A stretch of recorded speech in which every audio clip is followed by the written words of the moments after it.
Hello mga kaantukin! Ngayon ay isked ko ng paglilinis ng kwarto na kung saan kami ay nagbe-break time. Nandito ako sa work. Ngayon ay morning 9:30 a.m. Ako ang naka-sked maglinis. So, kailangan pakintabin, linisin ang lababo. Ayan. Isis-isis muna. Dito kami kumakain, nagkukwentuhan. Ang aming break time is 45 minutes only.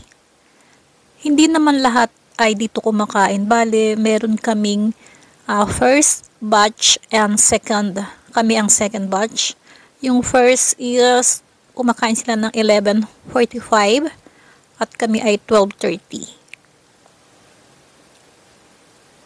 Bali, ahead po ng 1 hour ang Japan sa Pilipinas. Ayan, dito po kami kumakain, nagkukwentuhan, at ang lahat po ng kasama ko ay Haponesa. Mas marami po akong friend na Haponesa than Pilipina. At hindi lahat dito kumakain. Yung iba ay sa kanilang car.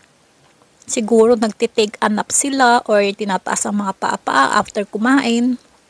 At yung iba ay nagyoyosi. Pagkain dito, lalabas sila. Merong namang yosihan dun sa labas. Hindi pwede sa loob, of course. Ayan, kailangan maglinis si Antukin. Ayan, ang relo is 9:30. Mga 15 to 20 minutes ang paglilinis. Kailangan maayos, malinis. Ayan, medyo malinis-linis na. Pinunasan ko na yung lamesa. Then, kailangan punasan ng mga microwave, oven toaster, wrap, etc. etc. Talaga pong kami lahat ay may apron.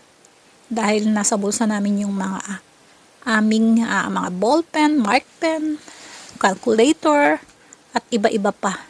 Diyan sa packet ng aking apron maraming flat tops.